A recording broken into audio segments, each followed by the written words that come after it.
장이 끝나도 투자는 끝나지 않는다. 안녕하세요. 어예진의 방과 후 목돈연구소 어예진입니다.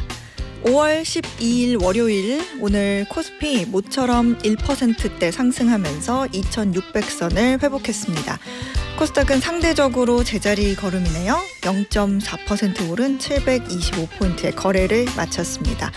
원달러 환율은 미국과 중국의 무역협상 합의에 대한 공동성명이 오늘 저녁 예정이 돼 있는데, 이를 앞두고 등락을 거듭하는 모습이었습니다. 1,402원에 거래를 마쳤습니다. 지금 이곳 목동의 기온은 22.2도. 오다 보니까 그 등산복 입고 선글라스 쓰신 어머님들이 꽃 옆에서 이렇게 사진을 찍고 계시더라고요. 날씨가 너무 좋죠? 자, 이 기운 받아서 어예진의 방과 후 목돈연구소 시작합니다. 베이비복스 야야야 들으시면서 어예진의 방과 후 목돈연구소 문을 열었습니다. 이 노래 저 운전할 때 듣는 제 플레이리스트에 있는 곡인데 PD님이 또 틀어주셔가지고 막 자꾸 춤을 추고 싶은데 그 보이는 라디오라서 꾹꾹 참았어요. 네. 문자 소개해볼까요? 문미희님께서 안녕하세요 소장님, 방과 후 수업도 열심히 하트 이렇게 보내주셨어요. 진정한 모범생 문미희님 감사합니다. 홍기춘님께서 아들 추천으로 듣기 시작한 어예진의 방과 후 목돈연구소, 노래도 좋고 무엇보다 너무 유익합니다. 날씨가 너무 덥지만 방송 들으며 부자 되는 상상을 해봅니다. 청취율 1위 응원할게요. 이렇게 보내주셨어요. 아드님이 세상 효자 이런 효자가 없습니다. 아마 아드님께서 우리 아버지가 영원히 정말 존경하고 멋진 그런 아버지로 남아주십사 하고, 아빠 많이 공부해서 더 저 많이 알려주세요, 이런 마음이었지 않을까, 그런 생각이 듭니다. 커피 쿠폰 보내드릴게요. 시원하게 한잔 하시기 바라겠습니다. 월요일부터 금요일까지 오후 4시에 문 여는 SBS 라디오 어예진의 방과 후 목돈연구소고요. 무료로 SBS 라디오 들을 수 있는 어플이죠. 고릴라, 그리고 유튜브 채널 시교라로 함께 하실 수 있습니다.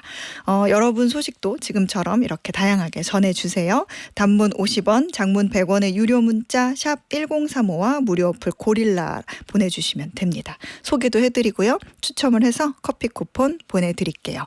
오늘은 월요일입니다. 시장을 읽는 눈을 키우는 마켓 인사이트, 그리고 경제 생활 속의 법률 이슈 풀어보는 법대로 합시다와 함께 할게요. 저 어예진이 직접 고른 꼭 알아야 할 뉴스 뉴스, 오늘도 배달 왔습니다.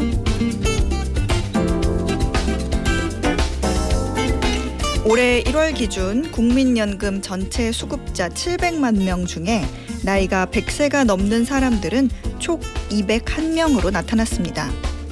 초고령 사회로 접어든 우리나라는 현재 주민등록 통계상 100세 이상 인구가 약 9천 명에 이릅니다.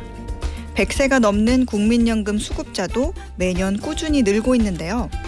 2010년만 해도 13명에 불과했던 100세 이상 수급자가 15년 만에 15배 이상 늘어난 겁니다.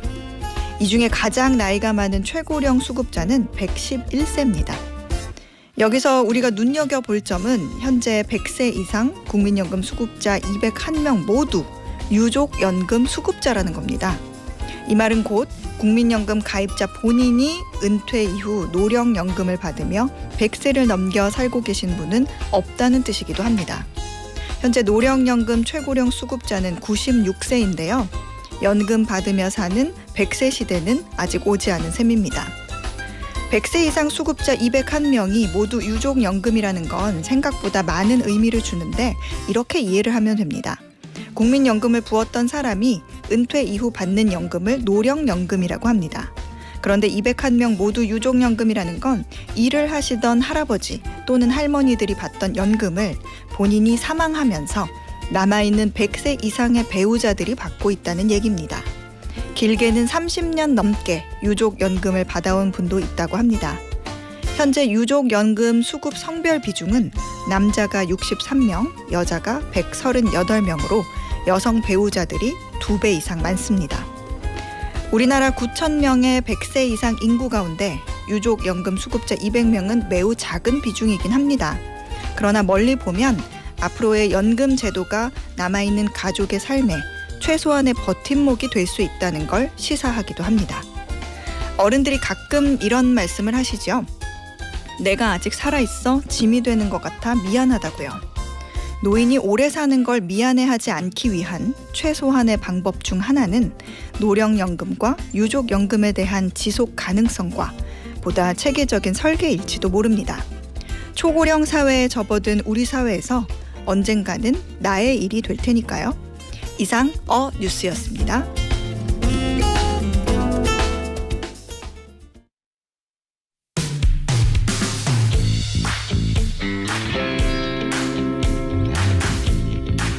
시장을 읽는 눈을 키우는 마켓 인사이트. 오늘은 NH투자증권 리서치본부 양지윤 책임연구원과 함께합니다. 어서 오세요. 안녕하세요. 네, 오늘 새로운 얼굴입니다. 잘 부탁드립니다. 오늘 우리 장 어떻게 마감했는지 정리를 한번 부탁드릴게요. 네, 오늘 코스피 지수는 1.17%, 코스닥 지수는 0.4% 상승했습니다. 네, 조금 마이크 가까이. 네. 주말 사이 진행된 미중 고위급 무역 협상 타결 소식이 아침 속보로 전해지면서 상승 출발했는데요. 구체적인 내용은 공동 성명을 통해 오늘 밤 미국 시간으로 현지 시간 12일 아침에 공개될 예정입니다. 강세가 가장 두드러진 업종은 반도체, 원전, 전력기기 업종이었습니다. 미중 관계 개선 기대감에 낙폭이 컸던 빅테크 종목들의 주가 회복이 전망되면서 국내 주식시장에서도 관련 업종의 강세가 관찰된 것입니다. 또한 주말 사이 제21대 대통령 선거 후보 등록이 마감되며 오늘부터 공식 선거운동이 시작되었습니다. 정책 수의 기대감에 건설, AI, 증권, 유통 업종도 함께 강세를 보였습니다. 반면 약세 업종을 보면 코스피 시장에서는 조선, 방산, 코스닥 시장에서는 엔터, 화장품, 미용, 의료기기 등 기존 주도주에서 차익 실현 매물이 출회하며 약세가 관찰되었는데요. 외국인은 코스피 시장에서 장중 순매수 전환하기도 했으나 결국 순매도로 마감했습니다. 요약해보면 투자 심리가 개선된 건 맞는데 미중 공동 성명서 내용을 기다리는 과정에서 관망 심리도 작용하면서 순환매 장세가 펼쳐진 것으로 해석이 됩니다. 그렇군요. 지금 시장을 좀 보면 엉금엉금이기는 한데 그래도 뭔가 계속 상승은 하는, 그러니까 말씀해 주신 것처럼 또 미중 무역 협상에서 아직 구체적인 내용은 없지만 좀 큰 진전을 이뤘다, 이런 코멘트들로 좀 그래도 심리가 좀 회복되는 그런 방향으로 간다, 이렇게 이해를 해도 될까요? 네, 일단 대표적인 위험 자산인 비트코인이 한 달 사이에 30% 넘게 상승했고, 네. 대표적인 안전자산인 달러 지수와 금 선물은 고점 대비 각각 10%, 7%가량 하락했습니다. 또 오늘만 봐도 미중 고위급 회담이 예상보다 훨씬 빠르게 타결되었죠. 네. 구체적인 내용은 오늘 밤 공동성명을 봐야겠으나 처음으로 미국과 중국이 무역 합의를 둘러싸고 피드백을 동일하게 긍정적으로 줬기 때문에 주식시장 입장에서는 청신호가 기대됩니다. 지금 골드만삭스를 비롯한 전문가들은 미국의 실질적인 대중 관세율이 60% 선이 될 것으로 전망하고 있는데요. 네. 이 숫자 자체보다는 현 145%는 사실상 우리 무역을 하지 말자, 그렇죠. 이거라면 60% 수준은 높지만 무역을 이어나갈 수는 있는 수치라는 점에 좀 주목을 해볼 필요가 있을 것 같습니다. 그렇군요. 이 국내 주식시장을 보면 회복 속도가 좀 빠르긴 한 것 같아요. 앞으로도 이 기세가 좀 유지된다고 봐도 될까요? 아니면 어떻게 보세요? 일단 코스피 기준으로는 한국 주식시장은 연고점 대비 지금 오늘 종가 기준으로 마이너스 3.1% 수준까지, S&P 500 기준으로 미국 주식시장은 연고점 대비 마이너스 7.9% 지점까지 회복을 했으니까 국장이 더 빨리 회복한 게 맞습니다. 그런데 일단 전제부터 짚고 넘어가자면 네. 국장이 작년에 너무 많이 빠졌기 때문입니다. 맞아요. 네. 네, 2024년 연간으로 S&P 500 지수의 연간 수익률은 플러스 23. 13.3%였는데 코스피 지수는 연간 수익률이 마이너스 9.9%였지 않습니까? 네. 그래서 한마디로 밸류에이션 부담이 훨씬 낮았기 때문이 가장 큰 이유라고는 할 수 있습니다. 네. 네, 그럼에도 불구하고 질문에 대해서 대답하자면 올해 연간으로 저는 국장이 미장보다 좋을 수 있을 것 같다고 생각을 합니다. 오, 그래요? 네, 세 가지 이유가 있는데요. 네네. 네, 첫 번째 이유는 불확실성 해소입니다. 이제 윤 전 대통령 탄핵 정국이 사실상 5달가량 지속되면서 한국 고유의 불확실성으로 좀 작용했습니다. 어제로써 21대 대선 후보 등록이 마감되어서 개헌 및 탄핵으로 인한 한국 정치 불확실성이 사실상 거의 완전히 해소되었다고 볼 수 있는데요. 현재는 대선 공약 발표와 추경 집행으로 인한 업사이드가 훨씬 큰 국면이라고 생각을 해도 좋을 것 같습니다. 네. 네, 두 번째 이유로는 달러 약세가 계속 지속될 것으로 전망된다는 점인데요. 우리가 달러 지수를 산출할 때 타국 통화 대비 달러 가치를 산출하는 것이잖아요. 네. 근데 가장 비중이 큰 통화가 유로화, 엔화, 파운드화 순입니다. 특히 유로화는 약 58%를 차지합니다. 그런데 우리가 저번 주에 있었던 5월 FOMC 내용과 지금 패드워치를 종합해 보면 연준의 기준금리 인하 시점이 7에서 9월 정도로 연기된 거는 맞는데 여전히 연내 2회에서 3회 정도의 금리 인하를 전망됩니다. 반면 EU는 연내 기준금리 인하 예정이 없습니다. 그렇군요. 일본 같은 경우에도 점진적인 금리 인상 기조를 좀 유지하고 있습니다. 따라서 달러 약세 기조가 연간으로 지속될 가능성이 높습니다. 이 말인즉슨 외국인 입장에서는 미국 외 자산에 대한 매력도가 높아지게 된다는 뜻입니다. 네. 네, 이제 마지막 또 이유가 있는데요. 네. 수급적인 이유입니다. 외국인은 최근 9개월간 코스피 시장에서 38조 원을 순매도했습니다. 금융위기 당시가 동기간 동안 41조 원이었거든요. 거의 2에 버금가는 수준이라 앞서 말했듯이 연간으로 달러 약세와 아시아 통화 강세 기조가 전망되고 있기 때문에 수급적으로도 외국인 투자자 복귀 가능성이 매우 높은 상황입니다. 그렇군요. 정치적인 불확실성이 해소가 됐고 또 달러 약세 지속 전망이 되고 있고 또 외국인 투자자의 복귀 가능성 기대 요 세 가지 포인트로 봤을 때 올해 우리나라 주식시장이 미국 시장 대비 더 잘 갈 수 있을 것 같다. 이런 말씀 해주셨고요. 이번 주에 그 주요 경제지표 발표가 좀 몰려 있던데 투자자들이 좀 꼭 알아야 할 이벤트 한번 쫙 짚어주시겠어요? 네, 일단 현지 시간 기준으로 13일에는 미국 4월 소비자 물가지수 CPI 발표가 예정되어 있고 15일에는 미국 4월 생산자 물가지수와 소매 판매가 발표될 예정입니다.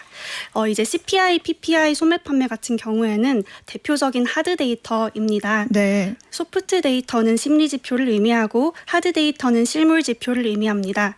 경우에 따라 다르나 일반적으로 하드 데이터가 소프트웨어에 2-4개월 정도 시차를 두고 후행하거든요. 트럼프 대통령의 관세 정책으로 인한 소프트 데이터 둔화는 이미 확인이 된 바 있습니다. 네. 트럼프 행정부가 4월 2일 상호 관세를 발표한 기점으로 급격하게 소프트 데이터가 좀 악화된 면이 있는데요. 지난달에 미시간대에서 발표하는 1년 기대 인플레이션이 6.7%로 집계되어서 1981년 이후로 거의 한 44년 만에 가장 최고치를 기록했습니다. 네.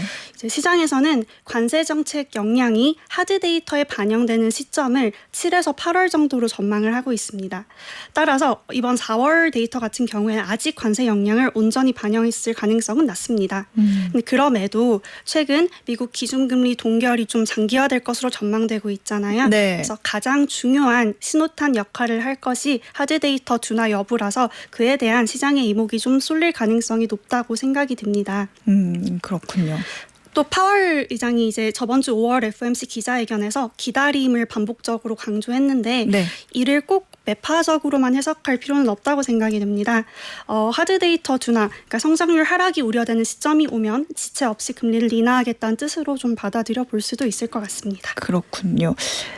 CPI가 소비자 물가지수고 PPI가 생산자 물가지수. 맞습니다. 그러니까 CPI는 소비자가 구입하는 상품과 서비스 가격이 올랐냐 내렸냐. 그러니까 소비자가 체감하는 물가를 보는 거고 네. PPI는 기업들이 제품이나 서비스를 생산하면서 지불하는 비용이 올랐냐 맞습니다. 내렸냐. 그걸 시장을 보는 거니까 생산자가 느끼는 물가 변동을 보여주는 건데 이게 이제 하드 데이터라는 거잖아요. 맞습니다. 이번 달에 이제 CPI, PPI 데이터 둔화 여부에 좀 집중을 해봐야겠다 이렇게 말씀을 해주셨습니다. 지금 문자로 지금 책임연구원님 응원 문자 굉장히 많이 오고 있어요. 아, 정말요? 네, 긴장하신 것 같은데 잘 들리고 잘 이해된다고. 네, 처음이라 이해해 주셔서 감사합니다. 굉장히 많은 분들이 정말 좋은 마음으로 응원을 해주시고 계세요. 그러니까 지금 너무 잘하고 계셔서 차분하게 계속 해주시면 될 것 같습니다.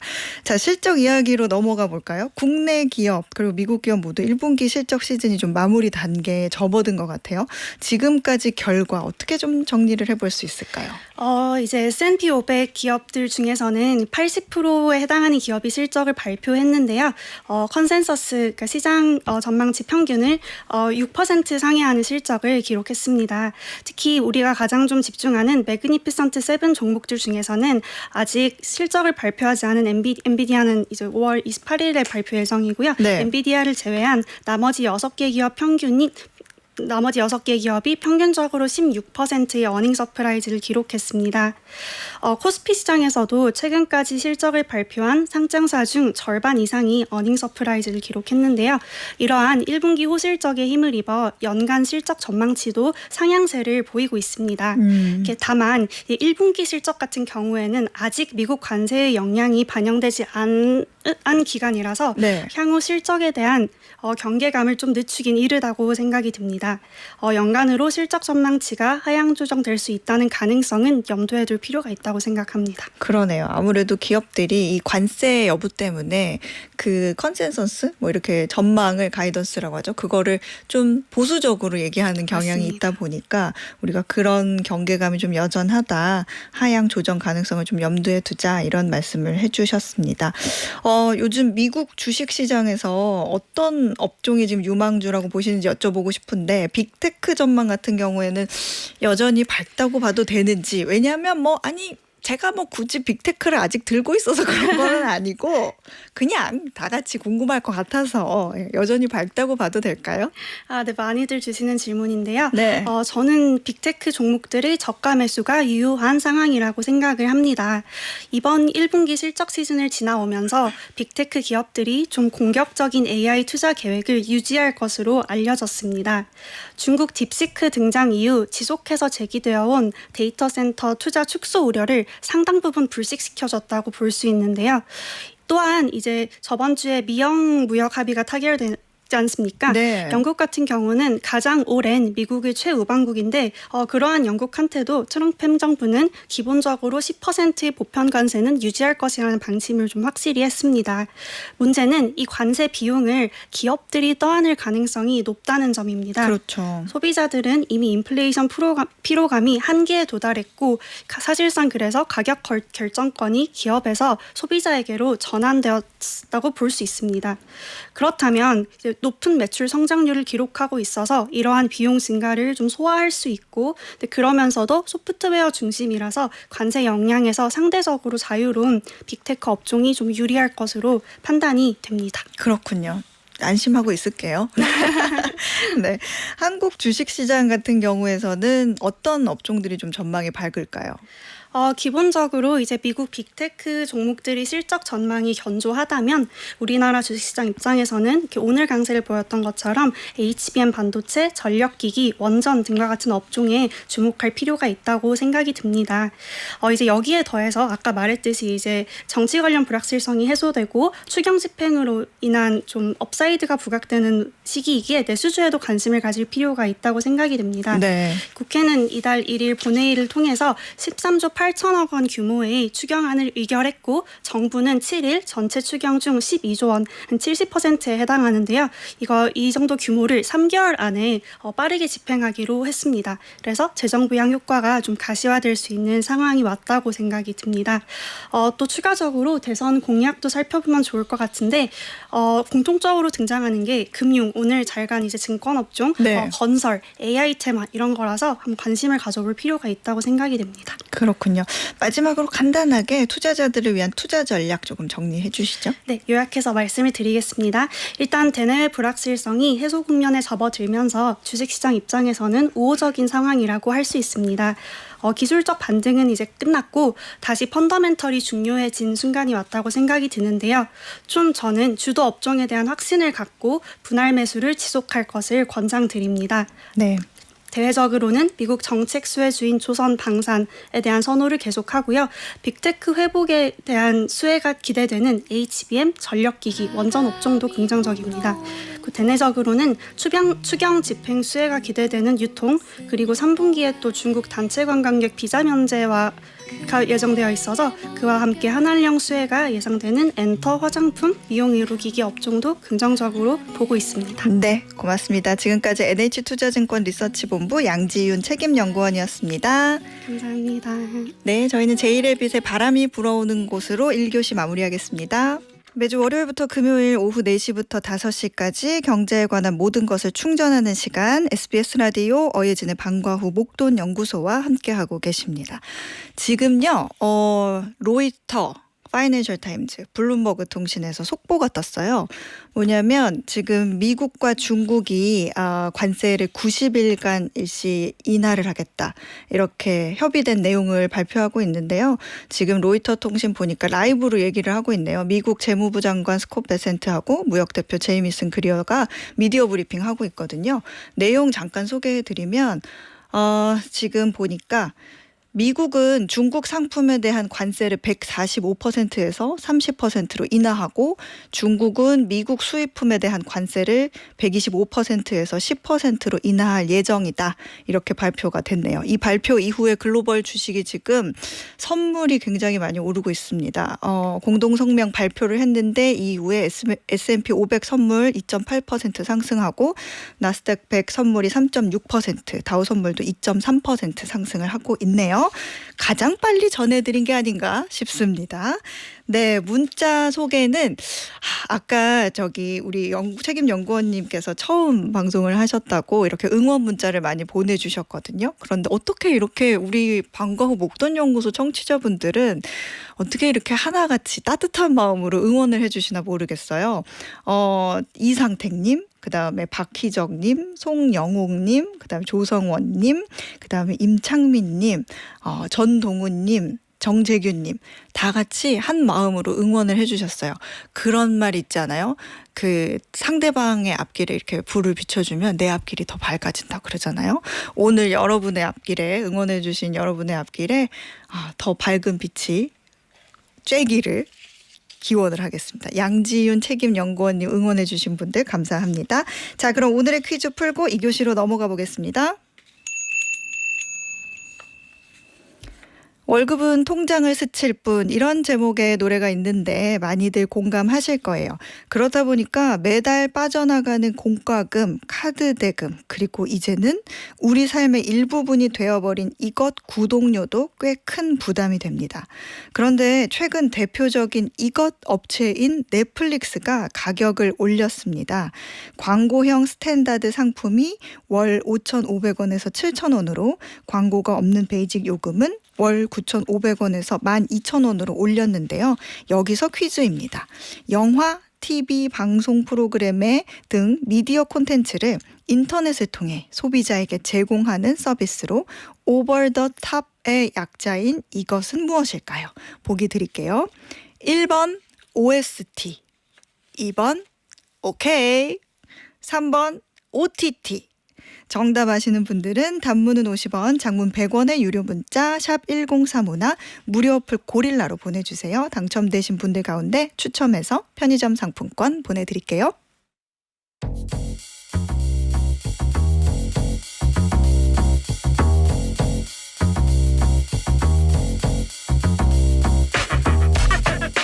케이스별로 경제생활 속 법률 이슈를 풀어보는 법대로 합시다. 오늘도 법무법인 로윈의 조세영 변호사가 법대로 해결하는 법 알려드려요. 어서 오세요. 안녕하세요. 조세영 변호사입니다. 네, 조 변호사님 오늘은 우리 어떤 문제를 한번 다뤄볼까요? 네, 오늘은 이사에 대한 문제를 준비를 했는데요. 네. 포장이사 많이들 이용하시는데 이거 이용하면서 스무스하게 잘 되면 너무 좋은데 그렇지 않은 경우 뭐 계약이 불이행되거나 이삿짐이 파손되거나 사다리차 사고가 일어나기도 하고 위약금 분쟁까지 벌어지기도 합니다. 이런 이사 관련 민원이 꾸준히 증가하고 있는데요. 구체적인 사례는 어떤 것들이 있는지 그리고 법적으로는 어떻게 대응할 수 있는지 하나하나 짚어보겠습니다. 네. 혹시 듣고 계시는 분들 중에서 이사 문제로 고민 있으신 분들 단문 50원, 장문 100원의 유료 문자 샵 1035나 무료 어플 고릴라로 사연 보내주세요. 조세영 변호사가 조언해드립니다. 사실 이사 한번 하려면 신경 쓰이는 게 하나둘이 또 아니잖아요. 또 다른 한편에서는 포장 이사니까 좀 중요한 것만 따로 어느 정도 챙겨 놓으면 당일 아침에 이제 후루룩 포장해서 또 오후에 또 후루룩 옮겨주시고 뭐 간단한 청소까지도 싹 해주고 가니까 편하긴 한데 근데 또 이 과정에서 문제가 생기면 굉장히 골치가 아프겠더라고요. 실제로 이사 관련해서 어느 정도 피해가 많이 발생하고 있나요? 네, 한국소비자원에 따르면요. 포장이사 서비스 피해 구제 신청건이 2022년에는 434건이었던 것이 2023년에는 519건 그리고 지난해에는 680건으로 매년 가파르게 증가하고 있습니다. 피해 구제라는 게 뭐예요? 네, 이게 한국소비자원에서 진행하는 절차인데요. 네.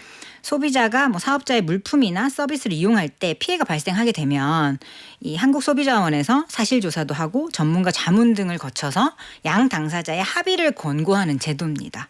이 피해구제 청구 사유로는 이사 계약 불이행이 가장 많았고요. 49.3%였다고 합니다. 그리고 이어서 품질이나 AS 불만 건이 35.3%로 그 뒤를 이었습니다. 계약 불이행 아니면 서비스에 대한 불만 이 둘이 거의 대부분이군요. 구체적인 내용으로 좀 들어가 볼게요. 이사하면서 물건이 파손이 됐는데 뭔가 이게 와장창 소리가 나면 알잖아요. 그런데 뭐 멀리서도 딱 보이는 그런 파손이 아니라 가구 뭐 일부분이 깨져 있더라. 뭐 유리에 금이 가 있더라. 근데 이거를 이사 끝나고 한 3일 후에 알게 됐어요. 그러면 이런 경우에는 배상을 받을 수가 있나요? 네, 실제 사례가 있었어요. 이사 후에 그동안 바빠서 TV를 한 번도 못 켜보셨던 거예요. 네. 근데 이사를 하고 3일 뒤에 TV를 켜봤더니 이제 화면이 나오지가 않는 거죠. 이때 업체에게 막 항의를 하니까 3일 뒤에 켜본 거에 대해서 원인이 이사 때문인지 그 이후에 문제가 있었는지 아니면 원래 문제가 있던 TV인지 증거가 없다라고 하면서 배상을 거부했는데요. 네.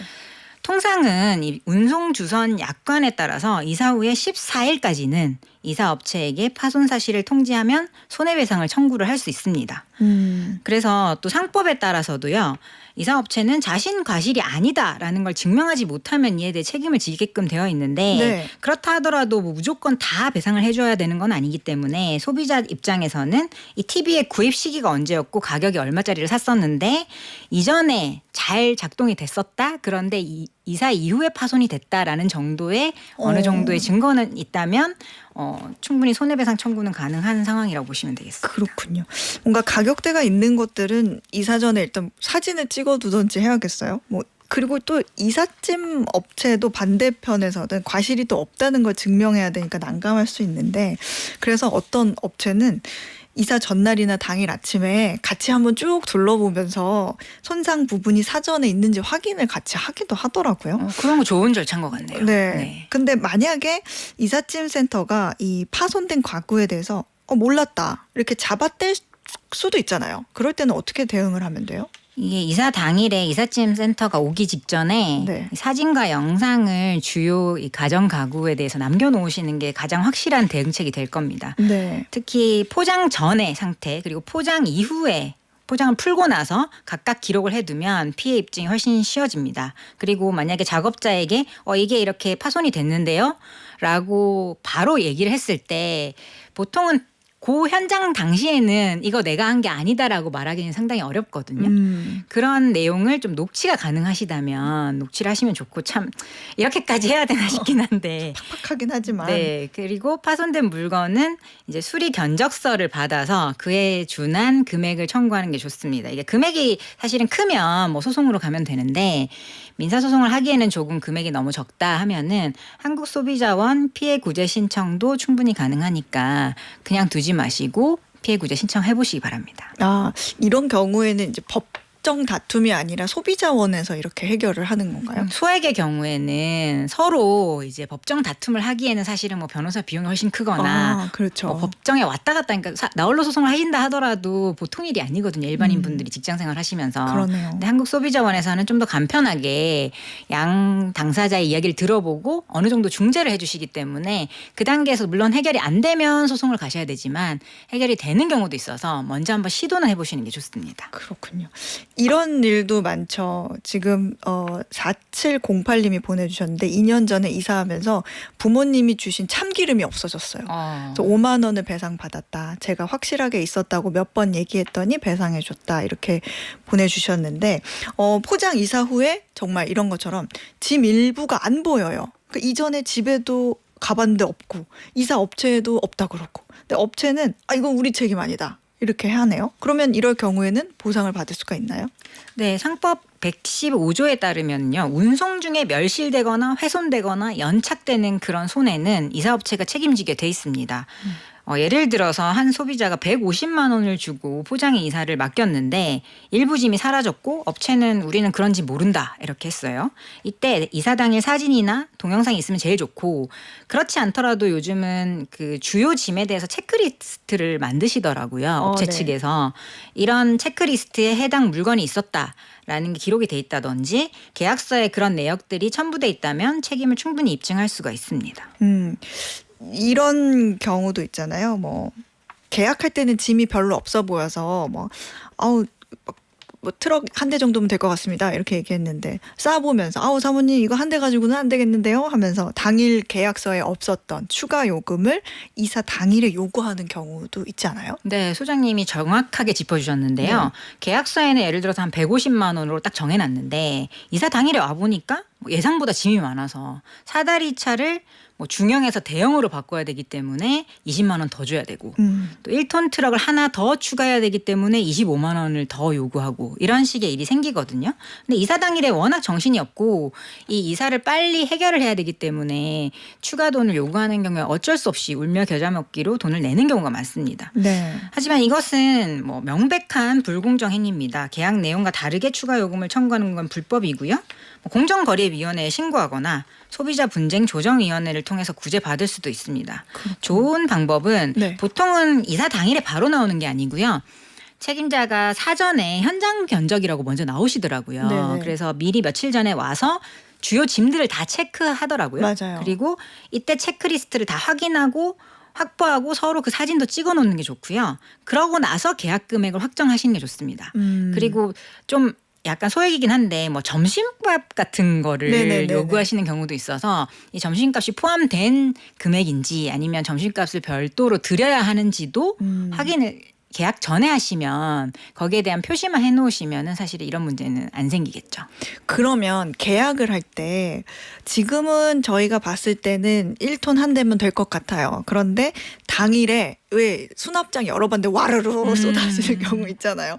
그보다 조금 더 짐이 생겨서 작은 트럭이 뭐 추가가 되면 얼마가 추가될 수 있습니다. 괜찮으신가요? 네, 그렇게 하시죠. 해서 동의를 구해놓은 건 괜찮아요? 그럼요. 그거는 이제 옵션이니까 그런 추가 금액 발생 예상 가능성을 말을 했고 거기에 대해서 소비자가 동의를 했기 때문에 업체 측에서도 그런 문제가 생길 수 있다면은 그런 특약 정도를 써놓으시는 게 서로 좋겠죠.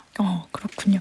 가끔 또 이런 일도 있어요. 이사 중에 사다리 차가 전복되는 그런 사고가 날 경우에는 이럴 경우에는 책임은 누가 져요? 네, 최근에 실제로 서울 동작구에서 사다리차가 전복돼서 도로와 가로수를 덮친 일이 있었는데요. 이런 사고가 발생을 하면 사다리차 운용자의 안전조치 미비 여부가 핵심입니다. 그래서 사고가 이사업체의 과실로 발생한 경우에는 민법상 불법행위로 인한 손해배상 책임이 당연히 발생을 하고 이건 이사업체 측에서 책임을 지게 돼 있고요. 네. 만약에 이거는 이 앞에 동작구 이야기는 다행히 사람이 다치지 않았지만 만약에 사람이 다치거나 사망 사고가 발생하게 되면 뭐 중대재해처벌법 적용 대상까지도 될 수 있기 때문에 매우 주의해야 될 그런 사안입니다. 그렇군요. 또 이제 그런 일이 발생하면 절대 안 되지만 만약에 사다리차에서 떨어진 짐에 누군가가 다쳤어요. 그러면 이거는 또 누구 책임이에요?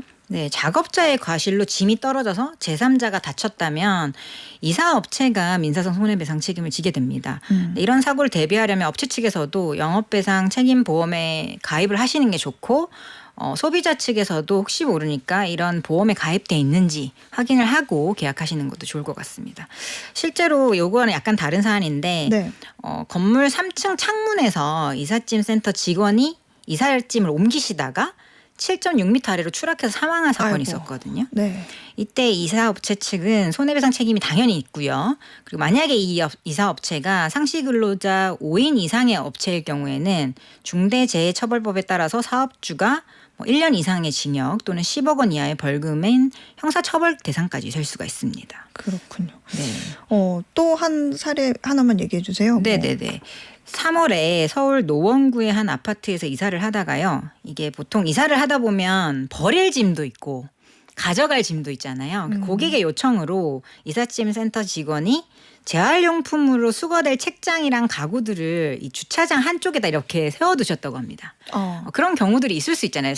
네네, 수거하기 그렇죠. 전에 잠깐 보관한다. 그런데 이게 참 운이 없게도 바람에 이 책장이 쓰러졌다고 합니다. 근데 지나가던 70대 주민이 전치 6주의 큰 부상을 입으셨다고 해요. 그래서 이 부분에 대해서 쟁점이 됐는데 법원은 이삿짐 센터 직원에게 과실치상 혐의로 벌금 70만 원을 선고를 했습니다. 물론 민사상 책임은 또 이사업체에서 져야 했을 거고요. 이게 아무리 고객의 요청으로 거기에 놔달라 해서 적치를 했다 하더라도 네. 작업을 수행한 사람에게 업무상 주의 의무가 있다라고 봤기 때문입니다. 그렇군요. 이런 경우는 사실 뭐 드물 것 같기는 한데 상상도 하기 싫고 이사 당일에 갑자기 연락이 안 되고 이삿짐 센터가 오지 않았어요. 그러면 이럴 경우에는 어떻게 돼요? 네, 드물긴 한데 정말 이런 경우가 있다고 합니다. 이사 당일에 갑자기 연락이 끊기고 이사가 취소되는 사례도 있긴 한데요. 만약에 정확한 계약서가 있고 일정이 문자나 전화로 확정된 경우에는 명백한 계약 불이행에 해당이 됩니다. 그래서 이사 지연으로 인해서 급히 또 다른 이사 업체를 부른다 하더라도 당일에 될지 말지 알 수도 없고요. 그렇죠. 하루 이틀 밀리게 되면 이사 지연으로 인해서 숙박비도 발생을 하고 새 집에 못 들어가서 발생한 추가 비용들이 이런저런 발생을 할 수 있으니까 이런 부분들을 기존 업체에게 청구를 할 수 있습니다. 다만 계약서를 반드시 보관해 두실 필요가 있고요. 서로 간에 뭐 며칠에 몇 시에 오겠다라고 연락했던 내역들도 이렇게 스크린샷 캡처해서 증거를 꼭 남겨두시기 바랍니다. 그렇군요. 반대로 이런 사례도 있네요. 이사 예약을 취소를 했더니 위약금을 50% 요구했다. 이거는 정당한 건가요? 네, 위약금 내용은 그 계약하신 계약서의 취소 규정에 따라 판단을 하시면 되는데요. 통상은 7일 전까지는 무료 취소, 그리고 3일에서 6일 전 정도면 일부 위약금, 그리고 전날이나 당일 취소는 뭐 많게는 100% 위약금 부과까지도 가능하도록 이렇게 규정이 되어 있는데 네. 계약서도 없이 부당하게 위약금을 요구를 한다든지 뭐 한 달 전에 취소를 했는데 위약금을 달라고 한다든지 뭐 터무니없는 금액을 청구를 한다면 소비자 보호원에 신고를 하시거나 공정거래위원회에 분쟁 조정을 신청하실 수도 있습니다. 그렇군요. 계약서 없이 전화로만 예약이 가능한 경우도 있나 봐요. 이런 경우에는 법적 보호를 받을 수 있나요? 네, 전화나 문자를 계약을 했더라도 법적으로는 뭐 구두 계약도 유효하기 때문에 네. 보호는 받으실 수 있겠지만 증거가 부족하다면 뭐 여러 가지 내용이 서로 말이 다를 수 있기 때문에 불리해질 수도 있겠죠. 그래서 계약 내용을 직접 만나서 계약서는 못 썼다 하더라도 문자나 이메일로 서로 확인하고 통화 내용도 녹음해 두는 것이 좋습니다. 만약에 계약서 없이 예약을 했는데 뭐 제대로 이행이 안 되면 손해배상 청구가 사실상은 좀 어렵고 입증 책임은 손해배상을 청구하는 소비자 측에 있기 때문에 그런 부분들은 주의하셔야겠습니다. 그렇군요. 요즘에 또 이사업체를 중개해주는 플랫폼이 많이 있는데 예약할 때는 대기업처럼 좀 상담을 해주다가 사고가 나면 우리는 그냥 소개만 한 거다라고 발을 빼는 경우도 있었대요. 이런 경우는 어떻게 해야 되나요? 네, 이사 플랫폼들이 많이 있는데요. 중개만 해놓고 책임을 회피하는 경우가 있습니다. 하지만 대법원 판례에 따르면 중개 플랫폼이라 하더라도 소비자에게 오인될 정도의 광고나 상담을 했을 경우에는 책임을 분담해야 된다라고 판단을 하고 있어요. 예를 들어서 상담 때 직영이다, 책임 보장이다. 이런 부분들을 강조를 했다면 플랫폼도 공동 책임을 질 수 있습니다. 그래서 초기에 상담받았던 내용을 뭐 캡처하거나 녹취하거나 저장해 두면 유리할 수 있습니다. 그렇군요. 8281님께서 이사 시에 물건 분실과 관련해서 오히려 요즘 블랙 컨슈머들 때문에 선량한 업체들도 손해를 보는 경우가 있다고 그렇게 보내주셨습니다. 맞습니다. 한국의 이사 시스템이 정말 세계적으로 알아주는 편리하고 좋은 시스템이잖아요. 네. 선량한 업체들이 또 손해보는 일도 없어야겠습니다. 그렇군요. 마지막으로 이사를 앞두신 분들에게 간단하게 드리고 싶은 말씀이 있다면요? 네, 계약하시기 전에 이 이사 업체가 이사 화물 운송 주선 사업 허가를 받은 정식 업체인지도 확인하시고요.